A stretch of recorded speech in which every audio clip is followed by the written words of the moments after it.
आधार card से fraud का कितना खतरा।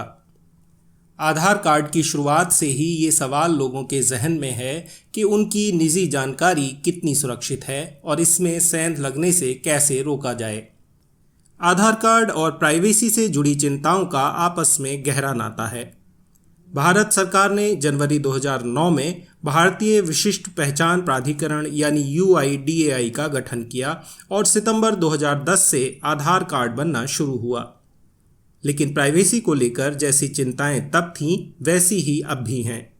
ये चिंता पिछले दिनों UIDAI की एक एडवाइजरी के बाद और बढ़ गई, जिसके बाद केंद्र सरकार को सफाई भी देनी पड़ी। इन सब के बीच सबसे अहम सवाल है कि अगर आपके आधार कार्ड से छेड़छाड़ होती है तो क्या होगा। साथ ही आधार से जुड़े मोबाइल OTP और आधार कार्ड दोनों कॉम्प्रोमाइज़ हो जाते हैं तो उसका नतीजा क्या होगा।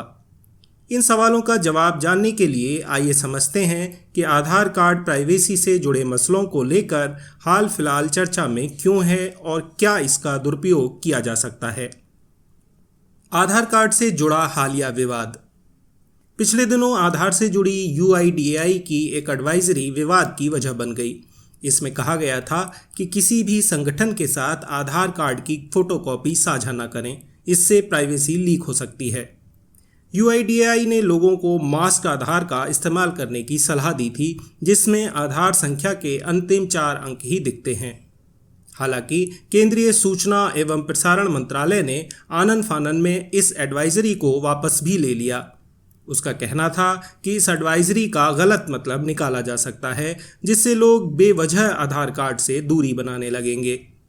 मंत्रालय ने जोर दिया कि आधार कार्ड आइडेंटिटी ऑथेंटिकेशन इकोसिस्टम में वो सभी फीचर्स मौजूद हैं जो किसी भी यूज़र के डेटा को पूरी तरह से सुरक्षित रख सकते हैं।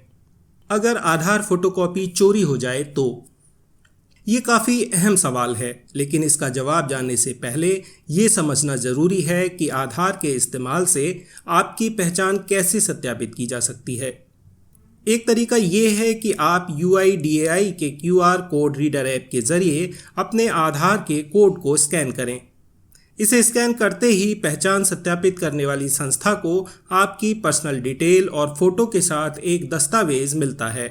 ये दस्तावेज़ UIDAI डिजिटल तरीके से साइन करके देती है, जिसके चलते इसके साथ छेड़छाड़ की गुंजाइश काफ़ी कम हो जाती है। संस्था इस दस्तावेज़ के साथ आपकी आधार कॉपी की डिटेल का मिलान कर सकती है। इसलिए अगर कोई आपकी आधार कॉपी को मॉर्फ करता है तो QR कोड स्कैन होने के बाद धोखाधड़ी पकड़ी जाएगी, क्योंकि आधार कॉपी की detail QR code reader app से मिले डॉक्यूमेंट से मेल ही नहीं खाएगी। QR कोड को स्कैन करने से संस्था को पता चलता है कि आधार कॉपी असली है या नहीं। हालांकि ये उन्हें ये नहीं बताएगा कि आधार कॉपी जमा करने वाले व्यक्ति आप हैं या नहीं। कहने का मतलब है कि अगर कोई जालसाज आपकी पहचान लेकर आपका आधार कार्ड जमा कर देगा तो कोई संस्था इसे पकड़ नहीं पाएगी। ये चीज़ तभी पकड़ी जाएगी जब संस्था आधार जमा करने वाले को व्यक्तिगत तौर पर बुलाकर वेरिफिकेशन करे या फिर वीडियो कॉल के जरिए सत्यापन करे। लेकिन अफसोस की बात है कि बैंक और कुछ रेगुलेटेड इंस्टीट्यूशन को छोड़कर बाकी कंपनियां या संगठन इस प्रक्रिया का पालन नहीं करते। इससे साफ है कि आधार को मॉर्फ करके उसका इस्तेमाल नहीं किया जा सकता, लेकिन कोई जालसाज आपके आधार के जरिए आपकी पहचान ले सकता है। आधार OTP या बायोमेट्रिक्स भी चोरी हो जाए तो अगर कोई स्कैमर आधार कॉपी के साथ OTP या फिर बायोमेट्रिक्स हासिल कर लेता है तो वो ज़्यादा नुकसान पहुंचा सकता है। अब अवैध डेटा बाजार फल फूल रहा है और जालसाजों ने OTP या बायोमेट्रिक्स चुराने के लिए सरल तरीके भी ईजाद कर लिए हैं। कुछ हैकर OTP चुराने के लिए स्क्रीन मिरर करने और फ़ोन में मैलवेयर डालने जैसे तरीके अपनाते हैं। कुछ लोग झूठे बहाने से OTP साझा करने के लिए बरगलाते हैं। बायोमेट्रिक्स में भी चोरी का डर रहता है। उंगली के निशान किसी भी ऐसी चीज़ से लिए जा सकते हैं जिसे आपने छुआ हो। आइरिस स्कैन को दूर से एडवांस कैमरों का इस्तेमाल करके आसानी से कैप्चर किया जा सकता है। किसी भी स्कैमर को एक बार जब OTP और बायोमेट्रिक्स डिटेल मिल जाएंगी तो उसके लिए आपके अकाउंट से पैसे उड़ाना बाएं हाथ का खेल रहेगा। आधार इनेबल्ड पेमेंट सिस्टम से धोखाधड़ी। आधार इनेबल्ड पेमेंट सिस्टम यानी AEPS ऐसी सुविधा है जो आपको नकद निकासी और फंड ट्रांसफ़र जैसे बैंकिंग लेन देन की सहूलियत देती है। ये लेन देन कोई बैंकिंग कॉरेस्पॉन्डेंट मिनी ATM के जरिए करता है। इस ट्रांजैक्शन के लिए आपको बस आधार नंबर, बैंक का नाम और उंगलियों के निशान चाहिए। ऐसे में कोई भी जालसाज किसी का आधार नंबर और बायोमेट्रिक्स चुराकर उसका बैंक अकाउंट आसानी से खाली कर सकता है। पिछले दिनों तेलंगाना और हरियाणा में कई ऐसे मामले सामने आए। हरियाणा में अपराधियों ने कथित तौर पर एक सरकारी वेबसाइट से लोगों के बायोमेट्रिक्स चुराए थे, जब हैकर ने आधार नंबर से डेटा लीक का दावा किया। 2018 में telecom regulator authority of India try के तत्कालीन चेयरमैन RS शर्मा ने ट्विटर पर अपना आधार नंबर शेयर किया। उन्होंने ओपन चैलेंज दिया कि उनके आधार नंबर से डेटा लीक करके दिखाया जाए। इसके बाद एलियट एल्डरसन नाम के एक हैकर ने शर्मा के phone number, account number, address, pan number समेत कई पर्सनल फ़ोटो भी ट्विटर पर शेयर कर दिए।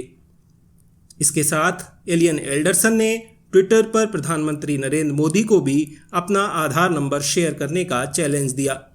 शर्मा ने दलील दी कि ये सारी जानकारियां पब्लिक प्लेटफॉर्म पर पहले ही मौजूद हैं, लेकिन उन्होंने इस बात की पुष्टि नहीं की थी कि एथिकल हैकर ने जो पैन कार्ड की डिटेल शेयर की वो उनकी थी या नहीं।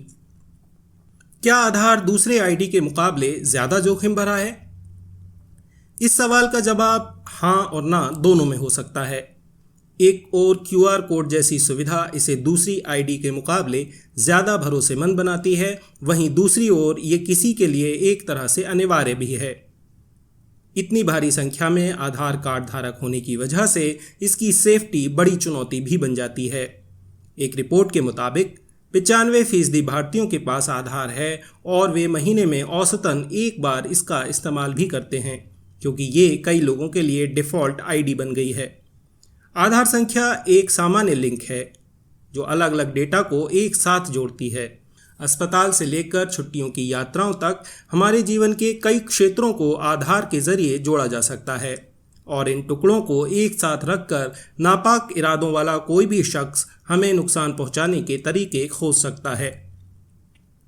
आधार को सुरक्षित बनाने के लिए क्या करना चाहिए? UIDAI की उलझन भरी जानकारियों ने जनता को काफ़ी कंफ्यूज कर दिया। ये आधार से जुड़ी असल समस्याओं को हल करने में नाकाम रहा है। अगर जनता को आधार डेटा के दुरुपयोग से बचाना है तो मजबूत डेटा प्रोटेक्शन कानून की ज़रूरत पड़ेगी। इसके बिना हम हर होटल, मूवी, थिएटर और स्कूल जैसी संस्थाओं के रहमो करम पर हैं, जो एक पल में पता लगा सकती हैं कि हम कौन हैं।